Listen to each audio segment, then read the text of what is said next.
بالله من الشيطان الرجيم. بسم الله الرحمن الرحيم.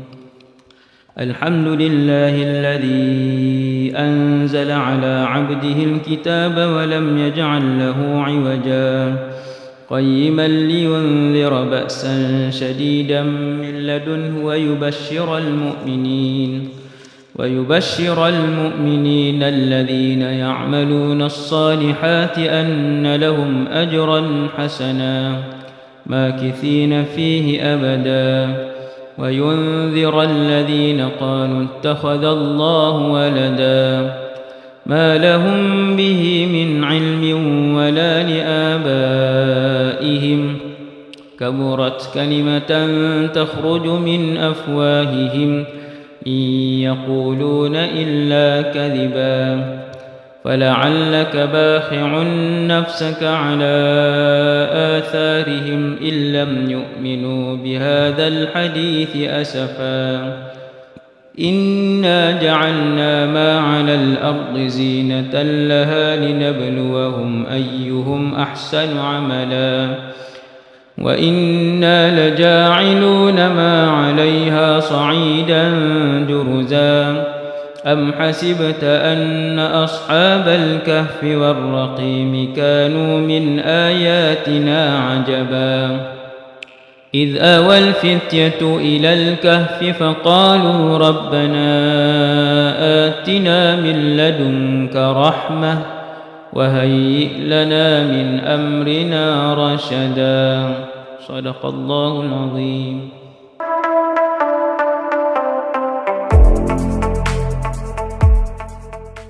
أعوذ بالله من الشيطان الرجيم. بسم الله الرحمن الرحيم. الحمد لله رب العالمين والصلاة والسلام على أشرف الأنبياء والمرسلين وعلى آله وأصحابه ومن تبعهم بإحسان إلى يوم الدين. رب اشرح لي صدري ويسر لي أمري واحلل عقدة من لساني يفقه قولي. اللهم اهد قلبي وسدد لساني بحق سيدنا محمد صلى الله عليه وسلم. Pertama sekali, nawaitul i'tikaf fi hadzal masjid sunnatan lillahi ta'ala. Yang keduanya, radina billahi rabba, kami semua redha Allah Tuhan kami. Wa bil islami dina, kami semua redha Islam cara hidup kami. Wa bi Muhammadin nabiyyan wa rasula, dan kami semua redha bahawa Muhammad sallallahu alaihi wasallam seorang nabi dan rasul. Alhamdulillah, syukur pada Allah SWT. Dalam apa jua keadaan sekalipun, nikmat yang paling besar sekali adalah nikmat iman dan Islam. Nikmat jadi hamba Allah. Kemudian nikmat jadi umat Nabi Muhammad, Presiden ahli syurga sallallahu alaihi wasallam, juga ketua kepada semua makhluk yang diciptakan oleh Allah Subhanahu wa taala, iaitu Rasulullah sallallahu alaihi wasallam. Dan alhamdulillah, malam ni Allah datangkan kita semua. Selalu duduk dekat-dekat pun ramai. Kali ni duduk jarang-jarang pun nampak tak berapa ramai malam ni. Sebab lama tak mai ke sebab Covid, tak tahu. Hujan pun boleh jadi ke. Wallahu a'lam. Tuan-tuan, Allah uji dengan satu penyakit COVID-19. Dah membuatkan manusia jadi sebahagian negara menjadi huru-hara. Apatah lagi kiamat, dan sebelum kiamat akan ada juga satu masa yang huru-hara, iaitulah ketika mana keluarnya fitnah yang paling besar di atas muka bumi Allah ni, iaitulah fitnah Dajjal. Waktu Dajjal tu keluar, lagilah jadi huru hara dan keadaan yang tidak menentu kepada semua umat manusia. Semua umat manusia. Jadi syukur kepada Allah SWT. Pada malam ni insya-Allah kita akan bercakap tentang seorang ulama yang dengan beliau kita dapat memahami tuntutan Al-Quran dan hadis Nabi sallallahu alaihi wasallam. Dan ulama yang seperti beliau itu zaman hari ini tak ada dah. Iaitulah Al-Imam Muhammad ibn Idris Asy-Syafi'i. Imam Syafi'i lah, pengasas kepada mazhab yang dianuti di Malaysia ni. Kita ni dari segi fiqh mazhab Syafi'i. Walaupun mazhab banyak, tapi yang paling terkenal dan kekal dan ramai penganutnya 4. Mazhab Hanafi paling tua.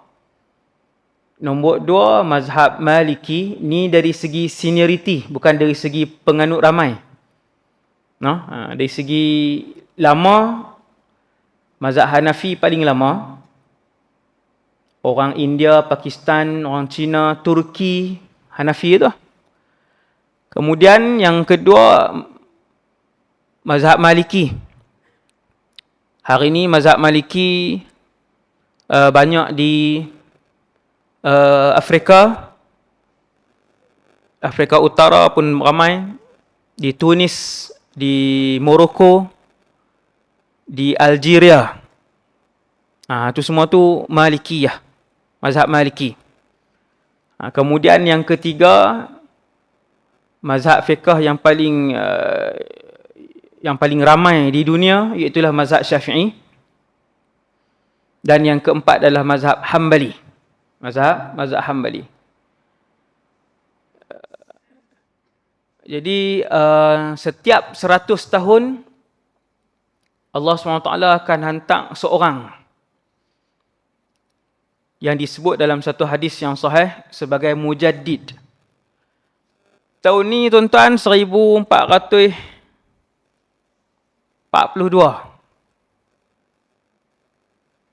1400 tahun lebih dah umat Islam ni. Jadi Nabi wafat tahun 11 Hijrah. Tahun 11 Hijrah. Malam ni 1400 lebih dah. Tu nak bayang kita dengan Rasulullah punya jarak. Lepas Nabi wafat, siapa dia nak terang Islam kat kita? Cara ibadat. Allah SWT cipta manusia supaya beribadat. Waktu Nabi ada, Nabi lah terang. Terang kat sahabat, sahabat terang dekat umat Islam yang lain. Lepas Nabi tak ada, Nabi kata setiap 100 tahun Allah Ta'ala akan hantar seorang. Gelaran dia mujaddid, pembaharu. Dia bukan buat main agama baru. Tapi mujaddid ni dia set up balik urusan-urusan agama ni bagi jadi lebih kemas. Yang mana yang longgar dia bagi jadi elok balik. Ini mujaddid. Tiap-tiap 100 tahun. Tuan-tuan yang dirahmati Allah sekalian, dah berapa dah? 100 tahun tu berapa dah? Ini nak bagi tak dengar saja kan, pakat-pakat fikir. Kalau dah 1400 tahun, maksudnya dah ada 14 mujaddid. Sudah ada 14 mujaddid. Mujaddid ni hadis tau. Dia bukan pendapat ulama, bukan ulama yang punya pendapat kita cadangkan ada mujaddid setiap 100 tahun. Bukan. Setiap 100 tahun ada mujaddid tu mai daripada Nabi SAW. Perkataan Nabi. Siapa yang tu Nabi tak sebut. Sebab Nabi pun wafat 1400 tahun yang dulu. Maka Nabi tak sebut siapa. Cumanya ulama-ulama yang hidup ni daripada dulu 1400 tahun yang lalu, mereka akan sebut Maka ramai ulama sebut bahawa mujaddid yang pertama orangnya alim, orangnya saleh dan orangnya pemimpin yang tertinggi negara Islam ketika itu. Nombor 1, presiden umat Islam ketika itu. Dia juga alim dan dia juga saleh, iaitu Umar bin Abdul Aziz. Itulah mujaddid pertama yang disebutkan oleh ramai para ulama Islam. Ulama hampir sepakat bila sebut siapa mujaddid pertama, adalah sebut nama lain ada, nama ulama ni ada, tapi yang paling ramai macam tu. Daripada 100 orang, yang ni dia ni yang paling ramai sekali. Nama beliau Sayyidina Umar bin Abdul Aziz, keturunan ataupun anak cucu cicit Sayyidina Umar Al-Khattab. Yang tu, subhanallah. Tak payah ceritalah dia cerita lain. Malam ni cerita orang lain. Kemudian siapa mujaddid kedua? Saya nak sebut dekat 2 ya. Malam ni sebut semua sejam sampai 14 kan. Ada dalam hafazan ada kan. Kemudian tuan-tuan sekalian, mujaddid kedua yang disebut oleh ramai ulama antaranya ialah Imam Ahmad ibn Hanbal, pengasas mazhab Hambali, orang besar tu tuan. Dan dia mencapai tahap tertinggi dalam bidang hadis. Kan? Amirul Mukminin, macam itulah tahap tertinggi. Dia berkata, dia dan ramai lagi yang lain berkata bahawa mujaddid kedua adalah tok guru dia, iaitulah Imam Muhammad ibn Idris, kita panggil Imam Syafi'i. Dialah mujaddid yang kedua. Hebat. Mujaddid yang kedua. Jadi Imam Syafi'i ini keturunan ahli keluarga Rasulullah. Imam Syafi'i punya tok nenek bertemu dengan tok nenek Nabi. Dia kalau keluarga yang sama akak dengan Rasulullah, maka dia akan dipanggil sebagai Quraisy, sebab Nabi Quraisy. Orang yang macam Sayyidina Umar, Quraisy juga. Quraisy, macam tu. Jadi Imam Syafi'i ni Quraisy. Sebab dia punya Tok Wan dia naik ke atas sekali, bertemu dengan Tok Wan Nabi, atas tu. Yang di atas sana sekali. Bertemu dengan Tok Wan Nabi SAW. Yang paling atas. Saya baca tuan-tuan.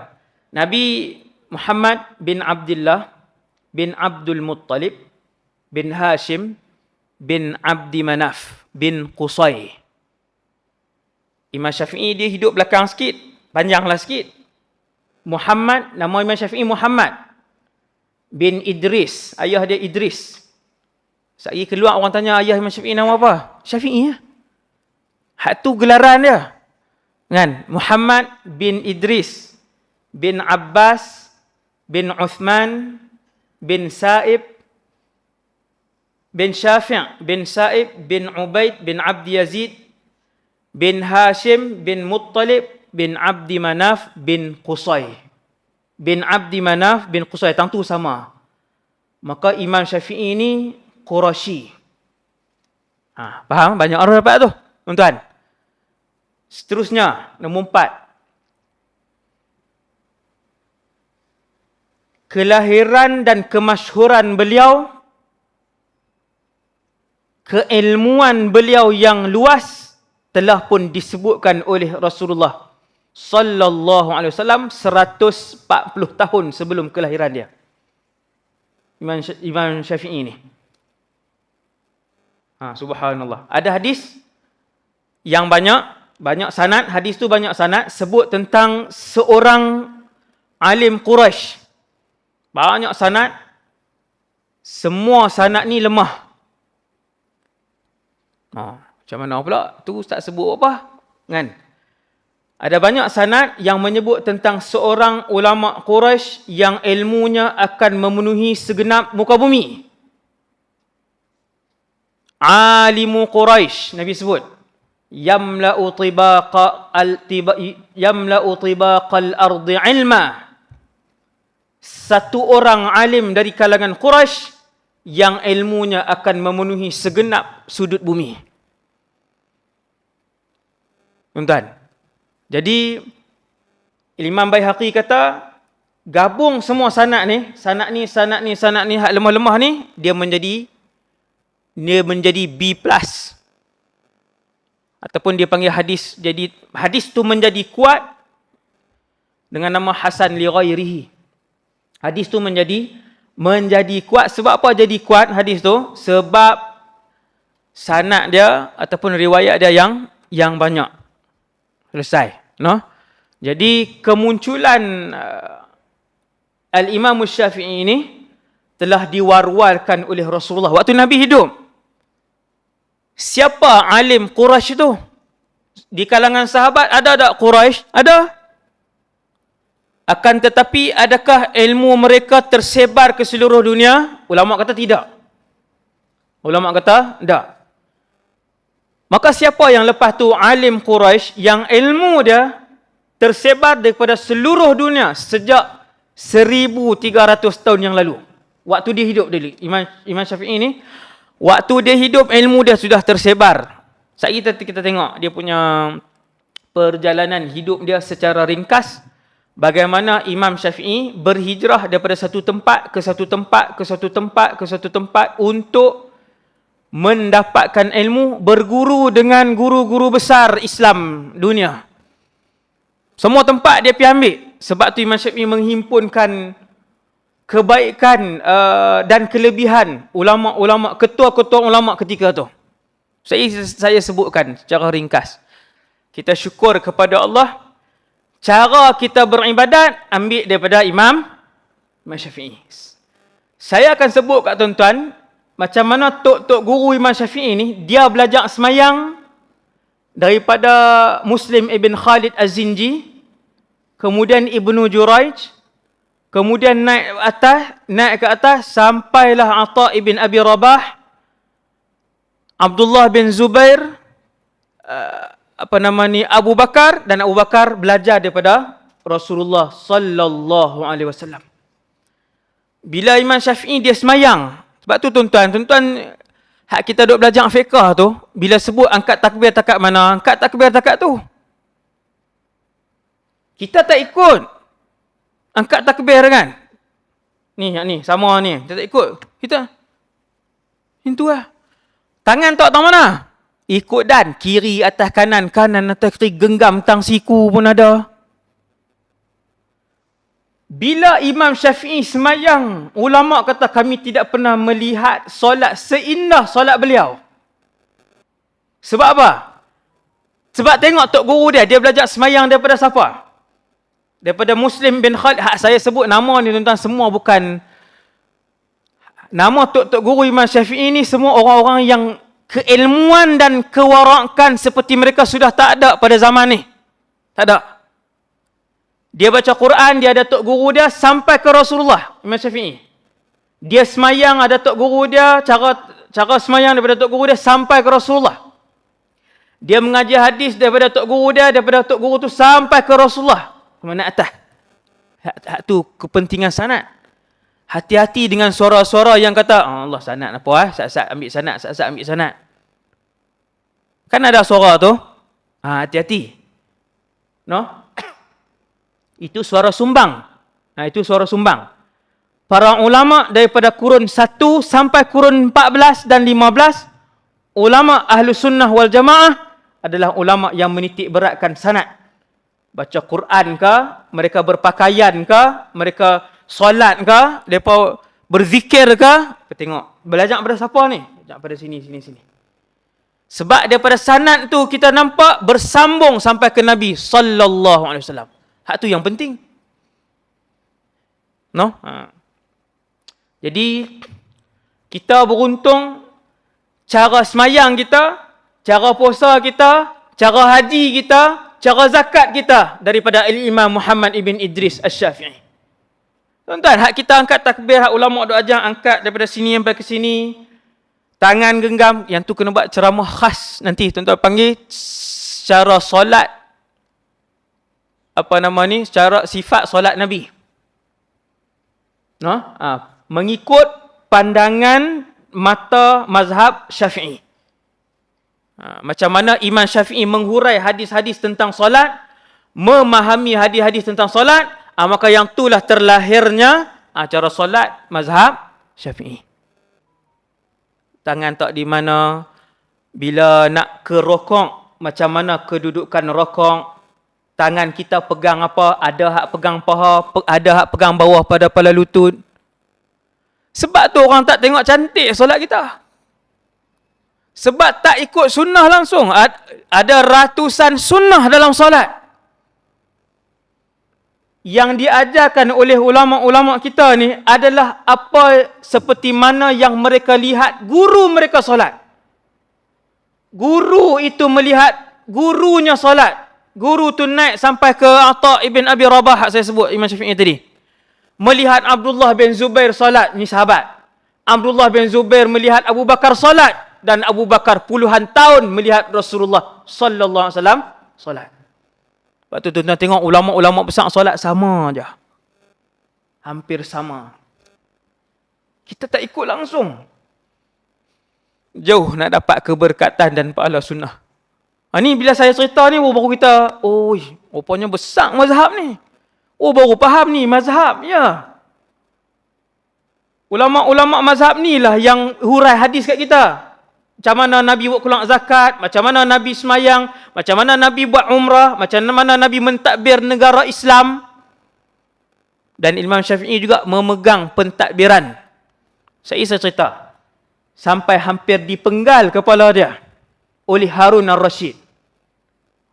Tu bukan hebat ke Harun al-Rashid? Macam mana boleh jadi macam tu? Kenapa sampai hampir dipenggal? Nanti saat tak masuk ni, lahir pun tak masuk lagi. Hak kelahiran dia ni baru duduk muqaddimah. Tuan-tuan 2 kali ubah dah kaki. Alamak tak dengar kuliah. Saya bersila dah ni. Subhanallah. Hebat ni para ulama ni tuan-tuan. Beruntung kita. Nombor 6 maklumat malam ni tuan-tuan. Tuan-tuan bayangkan betapa banyak pahala Al-Imam Syafi'i. Kesemua yang bermazhab Syafi'i hari ni berjumlah ratusan juta. Lebih 500 juta orang Islam atas muka bumi hari ni bermazhab Syafi'i. Sehari berapa kali lepas semayang? Kali? Lebih 500 juta semayang, puasa, zakat, haji. Yang tu baru sikit. Banyak lagi. Yang kesemuanya bermazhab Syafi'i, siang dan malam setiap saat duk masuk. Rasulullah lagi lah tuan-tuan, yang tu tak payah bahas lah. Rasulullah pun setiap detik masuk pahala. Orang selawat, orang sebut azan, sebut asyhadu anna Muhammadar Rasulullah, azan 24 jam sebagainya. Tu Rasulullah lagilah dahsyat kan. Ni Imam Syafi'i ni. Subhanallah. Bermula daripada ibu dia. Seorang ibu yang bawa dan tuntun tangan anak untuk pergi mengaji. Tu lagi, tu dah masuk tajuk ceramah dah tu. Pasal apa? Ibu, ayah pergi mana? Ayah di kedai kopi kah? Ayah di melepak kah? Bukan. Anak yatim. Anak yatim.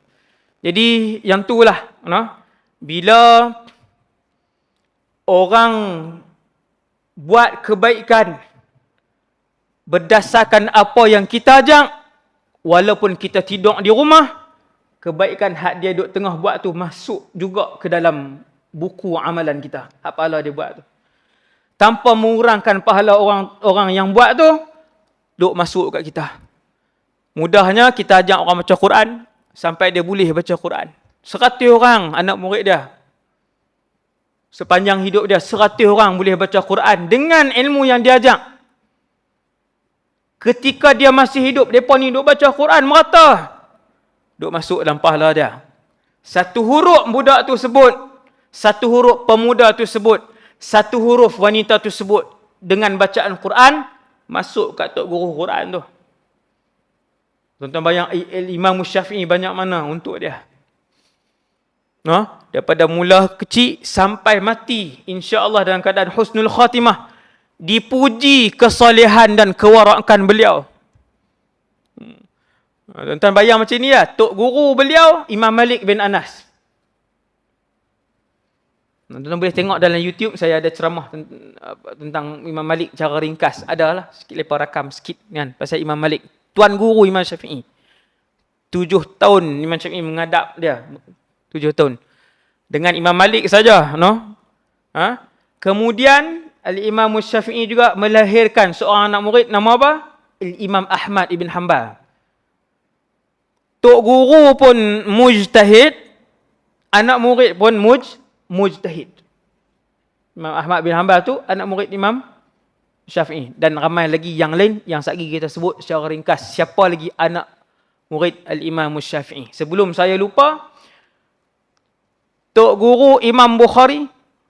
Imam Bukhari kata dalam hadis nombor 1, Qala al-Humaydi, haddathana al-Humaydi, qala haddathana Sufyan.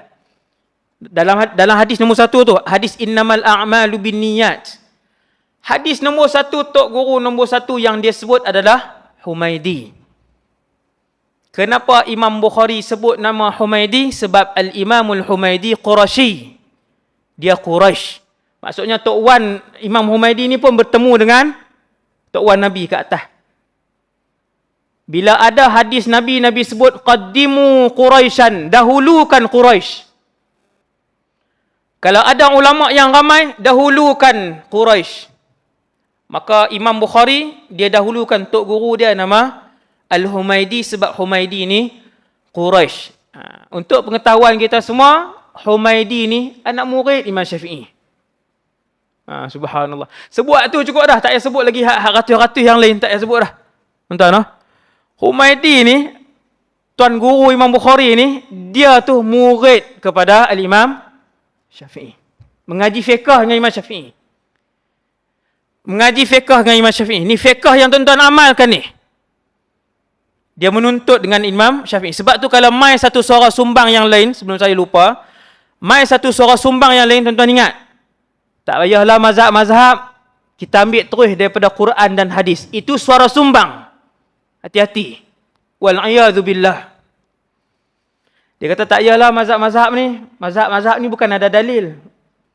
Mazhab itulah dalil. Ni kita mazhab Syafi'i, mazhab itulah dalil sebenarnya. Tuan-tuan, dan tengok siapa yang memikul mazhab ini.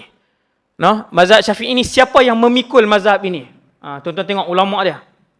Ratusan ulama hadis, pakar-pakar hadis, pakar-pakar fiqh dan mujtahid-mujtahid yang memikul mazhab ini. Maka ulama-ulama ni lah yang terang kat kita macam mana nak faham ayat Quran ni, macam mana nak faham ayat, nak faham hadis ni. Maka kita ikut mazhab sebab untuk memahami Quran dan hadis. Imam Syafi'i ni orang Mekah. Mak dia orang Mekah, ayah dia orang Mekah.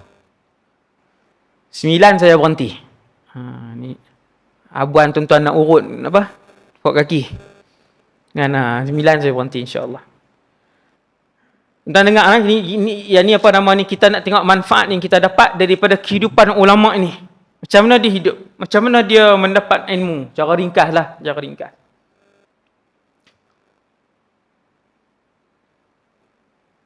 Imam Syafi'i orang Mekah, dengan ayah dia orang Mekah. Mak dia pun orang Mekah. Ayah Imam Syafi'i nama, cuba sebut dengan tuan. Nama Idris.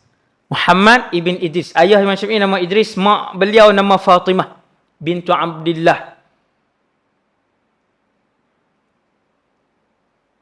Lepas berkahwin, Fatimah berkahwin dengan Idris, mereka berpindah ke Palestin. Sebut macam itulah, saya sebut nama tempat Asqalan. Jadi Asqalan tang mana pula? Perancis ke? Sebut Palestin. Mekah nak pergi Palestin 2000 kilometer. Jauh tuan-tuan. Nak lalu kena Mekah nak pergi Palestin, lalu Madinah. Ni saya ulang kaji lah. Dulu saya pernah sebut dah di sini. Mekah nak pergi Palestin kena lalu Madinah, Jordan, Syria, Palestin. Ada 2 jalan. Ataupun Madinah, Iraq, Palestin. Dia ikut tu, jalan ke atas dah. Jadi ayah Al-Imam Syafi'i bawa isteri untuk pergi berniaga di Palestin. Kemudian sudah mengandungkan Al-Imam Syafi'i. Fatimah sudah mengandungkan Imam Syafi'i. Setelah duduk 2 tahun di sana, meninggal. No, Imam Syafi'i dah lahir di Gaza. Imam Syafi'i, Gaza orang tahu lah, alhamdulillah, sebut nama Gaza orang tahu. Gaza ni dalam Asqalan. Gaza ni dia kecil sikit, dia duduk dalam Asqalan. Sebab tu ada orang sebut Imam Syafi'i lahir di Asqalan, ada orang sebut Imam Syafi'i lahir di Gaza. Samalah. Lahir dan hidup 2 tahun dengan ayah, jadi anak yatim. Tuan-tuan tengok nah. Dia selalunya alim besar ni, kehidupan dia susah. Yang tu disebutkan oleh para ulama. Kalaulah bukan kerana orang miskin, maka tidak lahirlah para ulama di atas muka bumi Allah ni. Selalunya kondisi kaya tidak melahirkan para ulama Islam. Selalunya. Bukan semua, selalunya. Kondisi yang susah inilah, situasi dan kehidupan yang susah inilah yang melahirkan ulama-ulama besar. Imam Syafi'i lahir, lepas 2 tahun ayah meninggal. Mak tu bawa. Waktu tu tempat ulama Islam Mekah, Madinah, Kufah, Basrah. Tempat yang paling, orang kata ulama Islam paling ramai. Mekah, Madinah, Kufah, Basrah. Kemudian baru Syam, Yaman, Mesir. Tuan-tuan ingat lah. Boleh sebut 7 tu boleh balik awal. Sebelum ke 9 lah. Tuan-tuan, Mekah, Madinah, Kufah, Basrah. 4 ni paling ramai ulama waktu tu. Kemudian baru Syam, Yaman, Mesir. 7. Jadi si ibu tadi, kalau duduk di sana pun boleh. Tapi nak bawa si anak ni mengaji. Bawa balik ke Mekah. Maka Al-Imam Syafi'i pun dibawa balik ke Mekah ketika berusia 2 tahun. Imam Syafi'i lahir tahun 150 Hijrah. Tuan-tuan kira tengok. 1400 nak dekat 1450. 1300 tahun yang lalu. Lama. 1300 tahun yang lalu. 150 Hijrah. Lama sangat. Lepas 2 tahun, ibu dia bawa ke Mekah. Imam Syafi'i pun duduk di Mekah. Umur 7 habis Quran. Tak jumpa terus dalam Malaysia. Bukan dalam Jitera. Kan? Umur 7 tahun habis Quran. 30 juzuk. Lah ni 20 ni, zaman moden ni ada tak yang habis umur 7 tahun? Ada. Saya tak kata tak ada. Ada. Ada. Di Iran ada, di Saudi ada. Tak silap saya di Indonesia pun ada. Seorang 2 kot. Wallahu alam, seingat saya lah yang saya pernah baca, saya pernah tengok. 7 tahun. Ajaib lah 7 tahun tuan-tuan. Fatihah pun tak dia baca lagi. Anak-anak kita punya koman. Sekali dengan saya lah tuan-tuan. Koman tuan-tuan kali sama lah kita. Habis Quran, umur 7 hafal. Kemudian umur 10 habis Muwatta. Muwatta ni kitab yang dikarang oleh Imam Malik. Waktu tu di Madinah, ulama paling besar nombor 1 Ibnu Syihab Az-Zuhri. Lepas Ibnu Syihab, Al-Imam Ibnu Syihab Az-Zuhri meninggal dunia, ulama nombor 1 di Madinah, anak murid beliau yang paling kanan, Imam Malik bin Anas. Dah tuan-tuan dengar, ambil maklumat tu. Di Madinah, ada lebih 50 orang ulama mujtahid yang macam Imam Malik.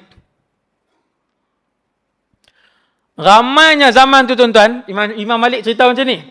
Dia kata zaman itu, aku boleh tunjuk 70 orang. Imam Malik kata, tuan-tuan boleh bayang zaman tu. Nabi tak ada dah ni zaman Imam Malik ni. Imam Malik wafat tahun 178 Hijrah. Wafat. Dia lahir lagi awal lah. Wafat 178. Kata Imam Malik, aku boleh tunjuk di bumi Madinah pada zaman aku 70 orang. Kesemuanya bukan ulama'. Tetapi mana-mana di kalangan mereka ini, kalau mereka pohon kepada Allah untuk turun hujan, nescaya Allah tak akan tolak permohonan mereka. Orang apa ni tuan-tuan? Orang soleh. Tapi ulama' tak? Bukan ulama', orang soleh saja. Saya nak cerita kat tuan-tuan, ramainya ulama' zaman tu. Tu baru Madinah, belum lagi nombor satu punya ulama' di Madinah nama Imam Malik. Imam Malik karang satu kitab nama Al-Muwatta'.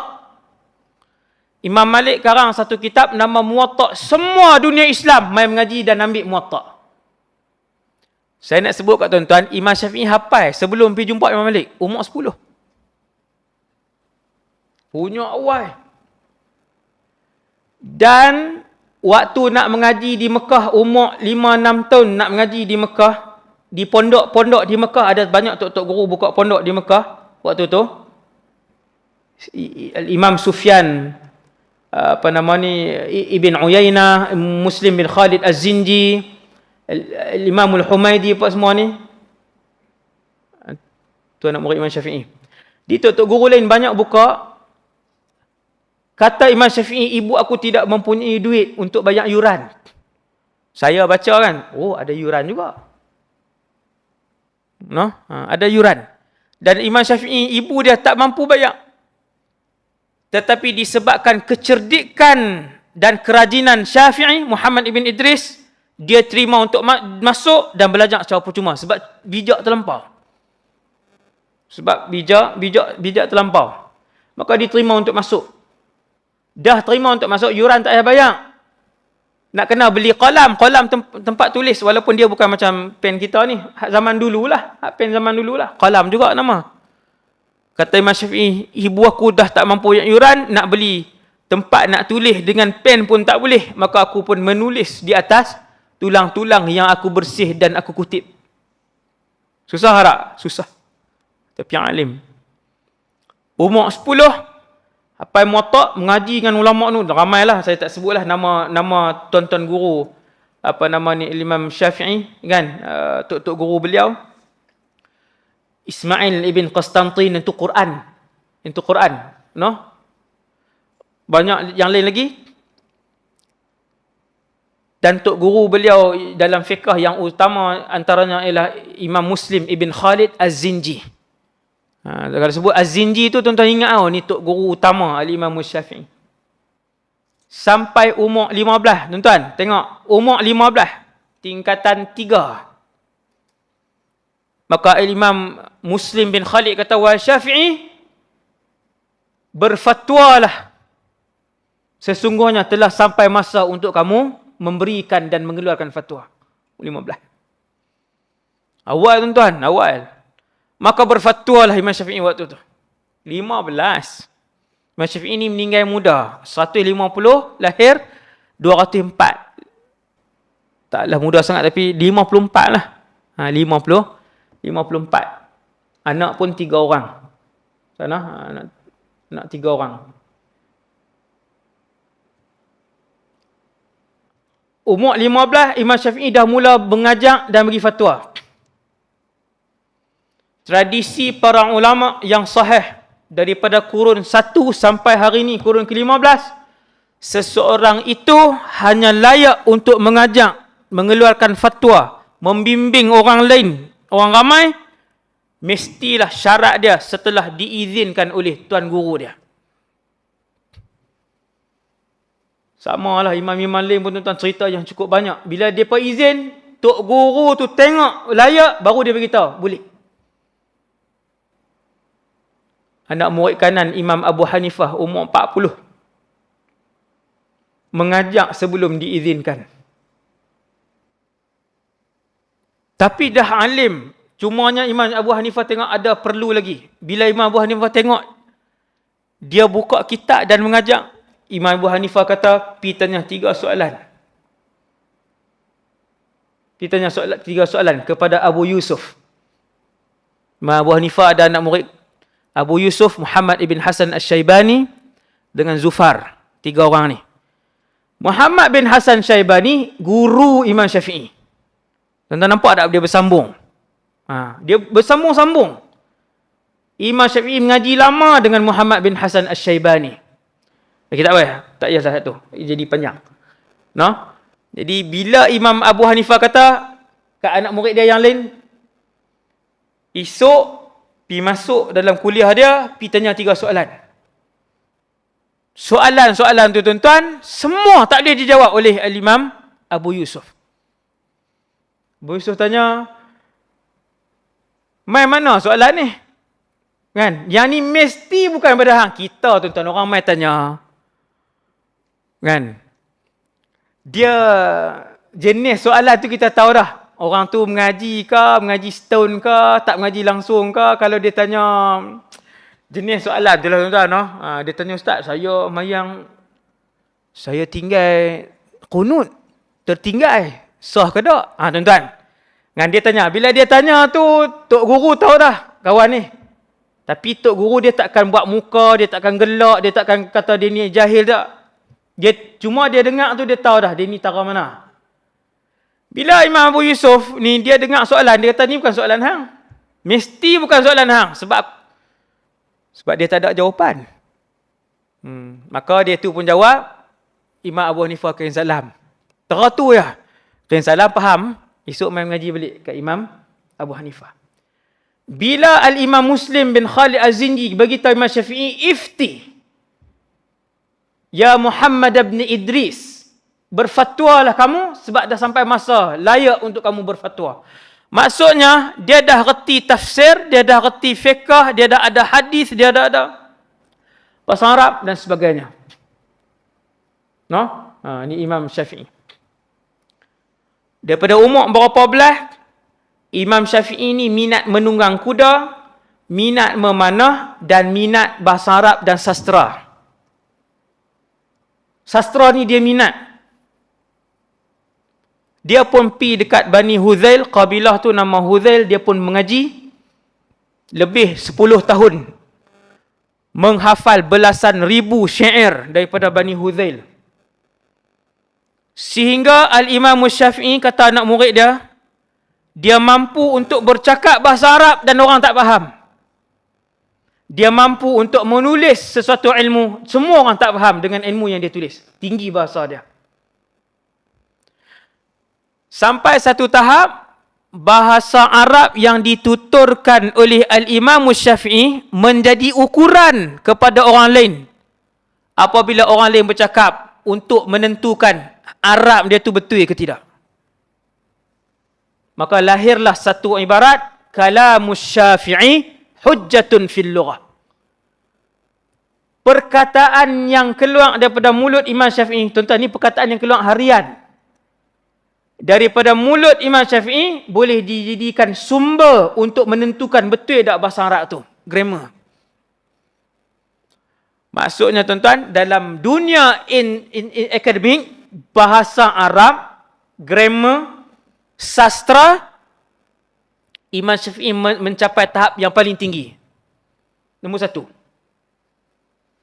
Dengan sebab tu bila dia hurai Quran dan dia hurai hadis, ulama-ulama lain akan tanya beberapa perkataan yang tidak diketahui oleh mereka, termasuk yang tanya perkataan yang dalam-dalam ni adalah Imam Malik bin Anas. Cerita dia panjang.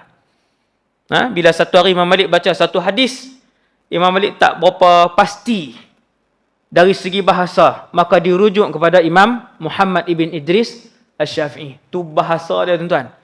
Subhanallah, bahasa Imam Syafi'i. Dia menunggang kuda, memanah. Kalau Imam Syafi'i panah, hak tengah, tuan-tuan, yang markah 10 tu, 10 kali dia panah, 10 kali dia akan dapat markah 10 tersebut. Tepat. Sebab orang bijak dan ni lah. Tuan-tuan. Kemudian, selepas dia mengaji dekat tok-tok guru di Mekah, Imam Syafi'i ni, tuan guru di Mekah, tuan-tuan, nombor 1, apa nama ni, Imam Sufyan ibn Uyainah. Nah, Imam Sufyan ibn Uyainah. Sufyan ibn Uyainah ni, Imam Syafi'i duduk dengan dia, sehingga Imam Syafi'i sebut, dia ni ulama hadis lah. Ni nak bagi tahu kata Imam Syafi'i ni, dia menjadi pakar hadis selepas itu. Bukan sahaja fiqh, Imam Syafi'i juga menjadi pakar hadis, cumanya dia tak sampai tahap Amirul Mukminin, dia tak sampai tahap nuqad. Nuqad ni macam Imam Ahmad, Yahya bin Ma'in, Abu Hatim Ar-Razi, ni saya sebut kat tuan-tuan lah. Tuan-tuan lah. Yang tu yang tahap pertama, kelas pertama. Dari sudut hadis, Imam Syafi'i tak sampai yang kelas pertama tu. Cuma dia juga pakar hadis. Sebab tok guru dia. Nombor satu ulama hadis, nombor satu. Daripada ratusan ulama hadis yang ada di Mekah, nombor satu zaman itu Sufyan bin Uyainah. Itulah guru Imam Syafi'i. Dia berguru, tuan-tuan tengok. Dia berguru dengan Ibn Uyainah sehingga kata Imam Syafi'i, tidak ada hadis yang disebut oleh Ibn Uyainah yang aku tak pernah dengar. Tuan-tuan faham tak? Tak ada hadis yang disebut oleh Imam Ibn Uyainah, kata Imam Syafi'i, yang aku tak pernah dengar. Maksudnya habis. Selama berapa tahun tu, dia mengaji tu habis. Kemudian Imam Syafi'i pergi mana? Kemudian tahun 173, Al-Imam Syafi'i berhijrah ke Madinah. 7 tahun mengaji. Dengan siapa?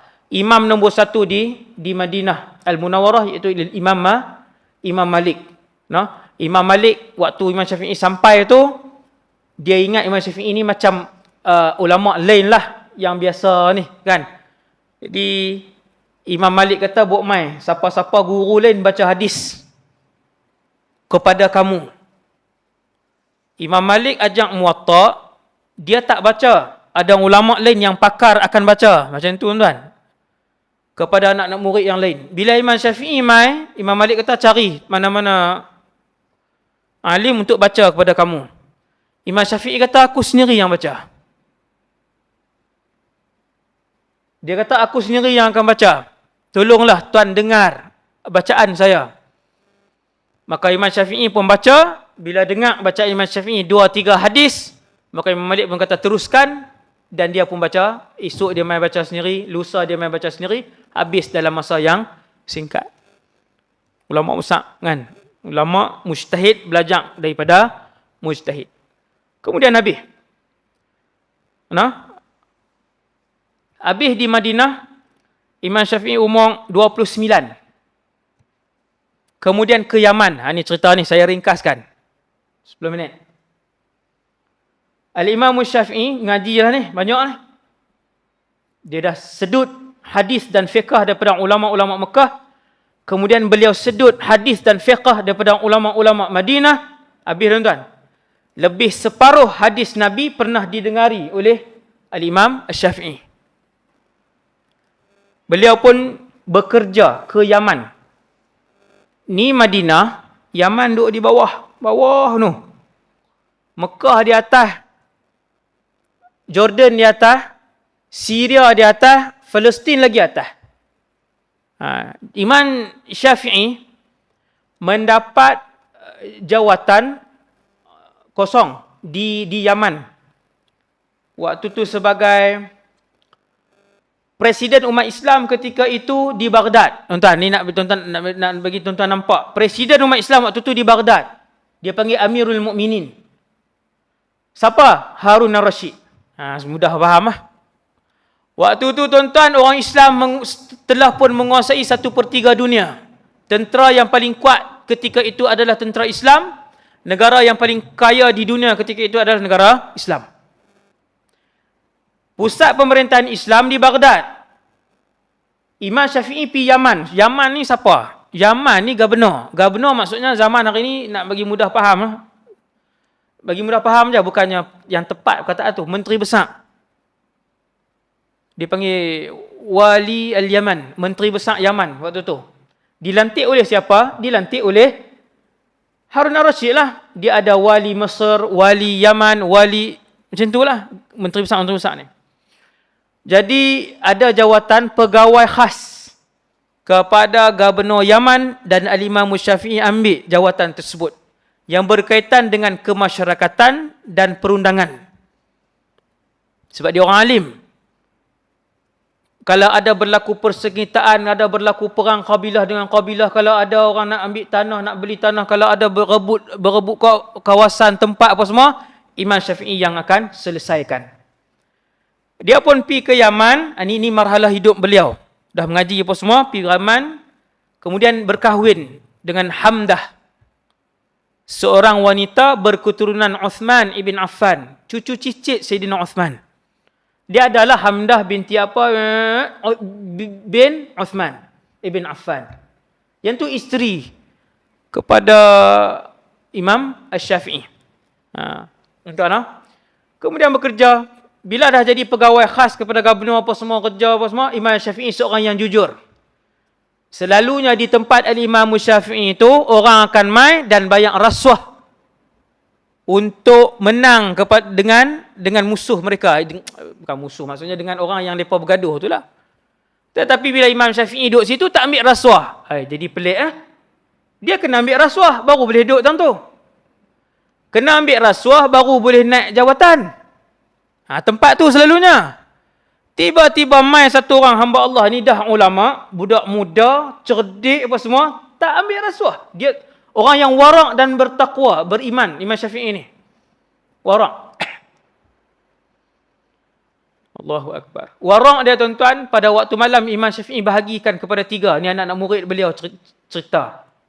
1/3 adalah untuk beribadah, 1/3 adalah untuk menulis ilmu, dan 1/3 lagi adalah untuk tidur. 3 jam lagi tu. Warak. Kata Rabi' ibn Sulaiman, anak murid kanan Imam Syafi'i ketika di Mesir. Dia ada anak murid di Mekah, Imam Syafi'i ada anak murid di Madinah, Imam Syafi'i ada anak murid di Kufah, Imam Syafi'i ada anak murid di Basrah, dan Imam Syafi'i ada anak murid di Mesir. Rabi' ibn Sulaiman, Imam Rabi'. Kata Imam Rabi', sepanjang hidup Al-Imam Syafi'i, setiap bulan beliau akan mengkhatamkan 30 kali Al-Quran. Setiap bulan. Bukan Ramadan. Hak saya duk sebut kat tuan-tuan dulu-dulu ni Ramadan. Bila masuk bulan Ramadan, Al-Imam Muhammad ibn Idris Asy-Syafi'i, sayakhtimu khatmatain fi Ramadan. 2 kali sehari. Kalau hak biasa ni, hari-hari ni, hari macam ni, esok, tu sehari sekali. Tuan-tuan, sehari sekali. Tak ada terus zaman ni. Hang ulama sunnah ke, ulama wal jamaah ke, hang ulama tarikat ke, hang mufti apa ke, tak ada terus. Hang mufti daripada Honolulu ke, mufti sampai saya sebutlah, subhanallah. Yang ni warak dan ibadat ulama dulu tuan-tuan. Sebab tu beruntung kita melakukan ibadat berpandukan cara faham ulama-ulama ni. Sebab tu jangan terpengaruh dengan mai ayat-ayat songsang ni. Tak perlulah kot mazhab-mazhab ni. Tuan-tuan, mai. Dia ada, tuan-tuan. Ni saya sebut pun ni akan marah. Hak puak ni. Hak puak tak mau mazhab ni. Dia akan marah. Kan? Ayuh kembali kepada Quran dan hadis. Ayat tu bagus tak? Ayat bagus. Praktikal tak kena. Kembali terus kepada Quran dan hadis. Kan? Tak payah hurai lah. Panjang. Habis lah. 2 minit. Imam Syafi'i bila duduk tang tu, orang ajak apa semua, orang suruh adili kan. Sagi mai ketua kabilah ni, mai ketua apa semua, mai kat dia. Imam Syafi'i menjatuhkan hukuman berdasarkan Al-Quran dan hadis. Tanpa menerima rasuah. Tak kira dia ni ketua apa ke tang mana pegang jawatan, tak kira. Maka bertambah ramailah orang makin geram dengan Imam Syafi'i. Dah habis dia jadi pegawai khas kepada Gubernur Yaman, dia dilantik menjadi DO pula. Ayat mudah faham hari ni lah. Najran, DO Najran. Lagi besar lah pegang.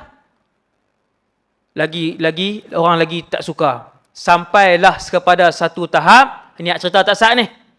Al-Imam, yang orang yang tak suka apa semua ni, ramai tak suka ni, mereka pun buat satu komplot jahat, menuduh Al-Imam Syafi'i salah seorang pemimpin Syiah yang nak menjatuhkan kerajaan Abbasiyah yang dipimpin oleh Harun al-Rashid. Dia nak pejatuh Imam Syafi'i. Imam Syafi'i ni dah orang sayang dah. Gubernur sayang, buat kerja baik, tak jenis tak makan kok bawah, tak ambil rasuah, jenis tak bodek toke, tak bodek tuan je. Syafi'i. Orang benci, orang buat komplot. Zaman tu tuan-tuan, Syiah sedang memberontak. Dan pemberontakan Syiah pada zaman itu untuk menjatuhkan kerajaan Abbasiyah. Abbasiyah ni kerajaan Ahlul Bait. Abbasiyah mai daripada perkataan Abbas, pak menakan Nabi. Tuan-tuan nampak tak? Mula-mula Nabi perintah, kemudian Khulafa' Ar-Rashidin. Habis 4 orang Khulafa' Ar-Rashidin, Sayyidina Muawiyah bin Abi Sufyan, sahabat Nabi. Dia perintah, dia pindahkan Putrajaya pula dah. Dia pindahkan pusat pemerintahan daripada Madinah pergi ke Syria. Selama lebih kurang 100 tahun. Yang tu orang panggil kerajaan Umayyah. Kemudian kerajaan Umayyah jatuh. Naik kerajaan Abbasiyah di Baghdad 600 tahun. Tu cara nak faham tu.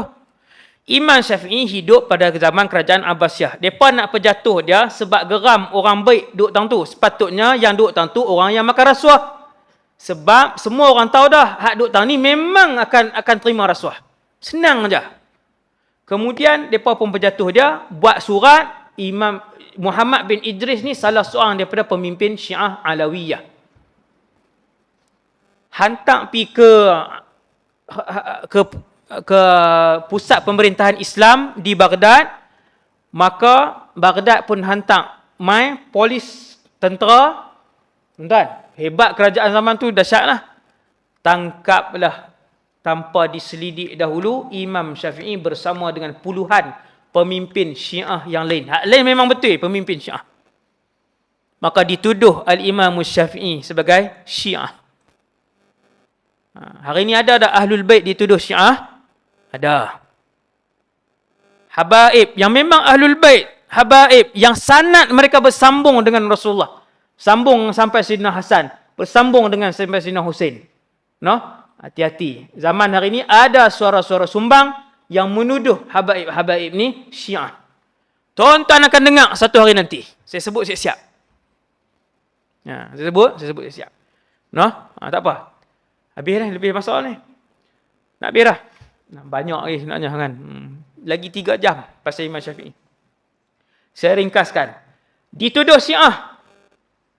Tangan dan kaki diikat. Tuan-tuan tahu, daripada Yaman nak pergi ke Baghdad 1987 km, lebih kurang. Lebih kurang, saya sebut 2000 lah senang. Bunda saya dia berkata muhung pula. Yaman nak pergi ke Baghdad lebih kurang 2000 km. Tuan-tuan boleh bayang.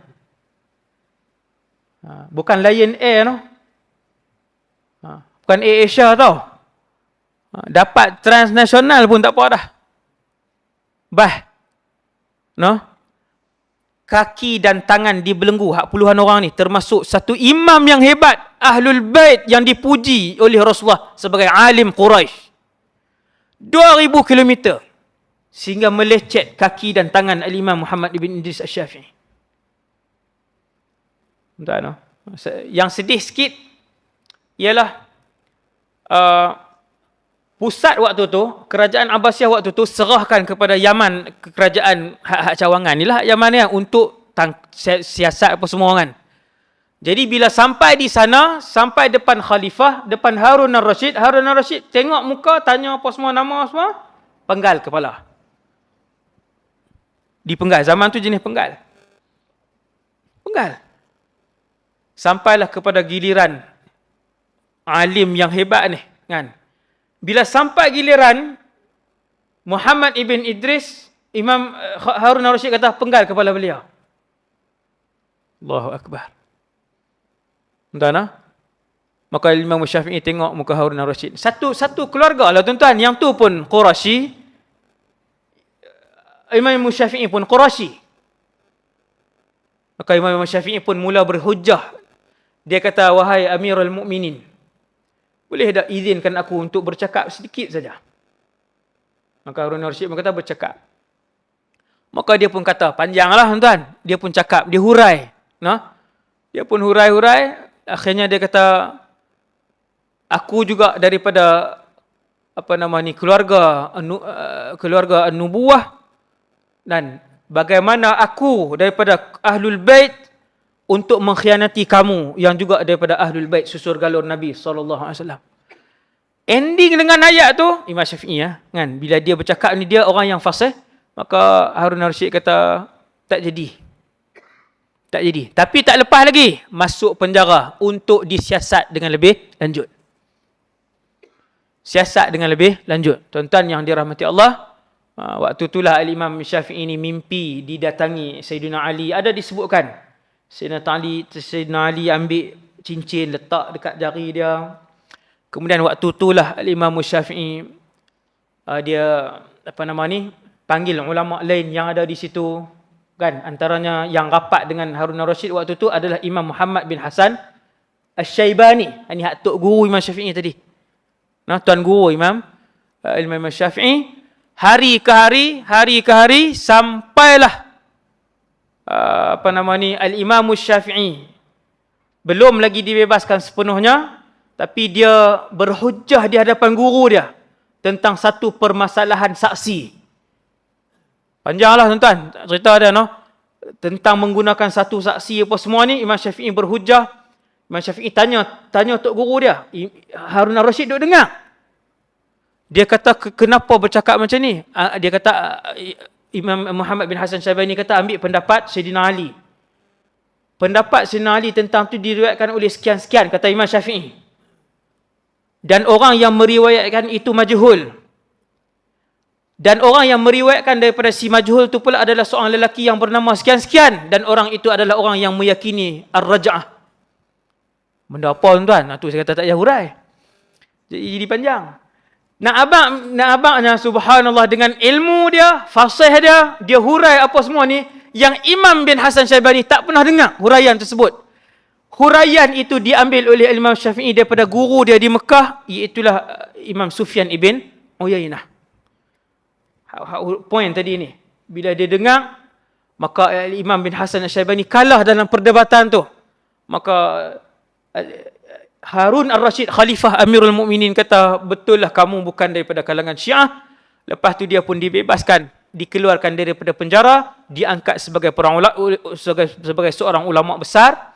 Tuan-tuan yang dirahmati Allah sekalian, di dalam masjid pada zaman kegemilangan itu, ni di Baghdad tuan-tuan, satu masjid ada 30 ulama besar mengajak. Tetapi ketika Syafi'i masuk dan mengajak di situ, lama kelamaan hanya tinggal 3 atau 4 saja lagi majlis ilmu di dalam masjid itu. Hak lain pergi mana tuan-tuan? Bukan balik. Semua bergabung ataupun pergi ke Al-Imam Asy-Syafi'i. Tuan-tuan tengok, satu tempat yang orang dengki kepada Imam Syafi'i, yang hampir menjadi tanah kubur kepada Imam Syafi'i, untuk disembelih ataupun dipancung, bukan sembelih lah, dipancung di Baghdad, tetapi dengan izin Allah, dengan barakah salih Al-Imam Syafi'i, tempat yang hampir menjadi kubur Al-Imam Syafi'i itu bertukar menjadi tempat Imam Syafi'i dimuliakan oleh pemimpin dan dimuliakan oleh semua ulama ketika itu. Tuan-tuan, jadi para ulama-ulama lain pun memuliakan Imam Syafi'i. Imam Syafi'i duduk di Baghdad waktu tu daripada 184 sampai tahun 186. Kemudian dia bawa balik, Imam Syafi'i bawa balik anak dan isteri dia, 2-3 orang balik ke Mekah, duduk di Mekah balik. 9 tahun duduk di Mekah. Waktu tu mengajak sakan lah. Waktu itulah datang imam-imam besar yang lain mengaji dengan Imam Syafi'i, yang saya sebut tadi lah, Al-Humaidi, Imam Ahmad ibn Hanbal, yang lain-lain ramai lagi mengaji dengan Imam Syafi'i di Mekah. Kemudian Al-Imam Syafi'i ke Baghdad balik 2 tahun. Kemudian 5 tahun yang terakhir ending, Imam Syafi'i pergi ke Mesir. Habis dah, saya ringkaskan ni. Al-Imam Syafi'i pergi ke Mesir. Waktu dia pergi ke Mesir ni, semua umat Islam di belahan-belahan benua yang ada orang Islam sudah sampai berita tentang kealiman dan wara' al-Imam Syafi'i. Bila Imam Syafi'i pergi Mesir ni orang sambut lah. Memang semua ulama'-ulama' dia sambut. Ulama' pertama yang karang kitab sirah dalam dunia Islam, Imam Ibn Ishaq. Nombor 2 nama Imam Ibn Hisham. Imam Ibn Hisham ni tuan-tuan ada di Mesir. Waktu Imam Syafi'i sampai, dia ada. Imam Ibn Hisham ni pun mai berdiskusi ilmu dengan Imam Syafi'i. Dia bila pakar sirah dengan pakar nasab apa semua ni, dia pun akan berdiskusi tentang ilmu tu. Bila berdiskusi tentang ilmu tersebut, kata Al-Imamul Muzani, yang mendengar diskusi tersebut, dia kata, bila bercakap tentang diskusi itu, kedua-duanya mengeluarkan pendapat, tetapi bila Imam Syafi'i bercakap tentang nasab ulama'-ulama' di kalangan wanita, maka diam ketika itu Imam Ibn Hisham. Tak reti terus. Nak abang luas. Imam Syafi'i waktu tu dia pun duduk di Mesir. Di Mesir tu kata Al-Imam Rabi' ibn Sulaiman, anak murid Imam Syafi'i, kata daripada subuh sampai lepas subuh orang mula main mengaji. Sagi ulama'-ulama' yang pakar hadis main mengaji. Bangun ulama' pakar hadis, main ulama' Quran main mengaji. Bangun ulama' Quran main mengaji. Macam itulah. Ulama' tafsir pula kan, ulama' fiqh dan sebagainya. Sampailah akhir hayat beliau tahun 204, Al-Imam Syafi'i meninggal dunia dalam keadaan Imam Syafi'i ini dia sakit teruk, iaitu sakit buasir. Pun begitu kata Rabi' ibn Sulaiman, beliau mengarang beribu helai kertas. Ribu helai. Dalam keadaan beliau sakit. Sakit Al-Imam Syafi'i sampai tahap kalau dia duduk di atas kuda, darah yang turun daripada buasir dia tu memenuhi sepatu beliau. Boleh bunyi cak-cak darah. Dan kalau Al-Imam Syafi'i duduk mengajar, ulama' main mengaji ni. Ulama' ni bangkit, grup ulama' ni bangun, ulama' ni main. Tempat duduk Al-Imam Syafi'i kalau bangun akan dipenuhi dengan darah. Walaupun sakit macam tu, dia masih mengajar orang lain sampai akhir hayat, dan juga masih lagi mengarang kitab dan masih lagi beribadah kepada Allah Subhanahu Wa Taala dengan khatam sehari sekali Quran. Alhamdulillahirabbil alamin. Sekadar tu dulu insya-Allah untuk malam ni. Saya mohon maaf lebih masa. Semoga kita mendapat iktibar daripada kisah kehidupan Imam Syafi'i yang dibesarkan oleh ibu beliau, Fatimah tadi mak tadi yang bawa untuk dorong kepada ilmu sampai jadi seorang ulama besar. Semoga kita dapat mengambil iktibar daripada keadaan tersebut. Qulu qali hadza astaghfirullahal azim li wa lakum. Assalamualaikum warahmatullahi wabarakatuh. Bismillahirrahmanirrahim. Alhamdulillahirabbil alamin. Salatu wassalamu ala asyrafil anbiya wal mursalin wa ala alihi washabihi ajmain. Allahumma 'allimna ma yanfa'una. Ya Allah, ajarkanlah ilmu yang bermanfaat kepada kami. Manfa'na bima 'allamtana. Ya Allah, manfaatkanlah ilmu yang kau curahkan kepada kami. Wazidna ilman wa amalan wa ikhlasan fi hayatina. Kurniakanlah kepada kami ya Allah ilmu, keberkatan, keikhlasan dalam kehidupan kami. Wassallallahu ala sayyidina Muhammad wa ala alihi wasallam. Walhamdulillahirabbil alamin.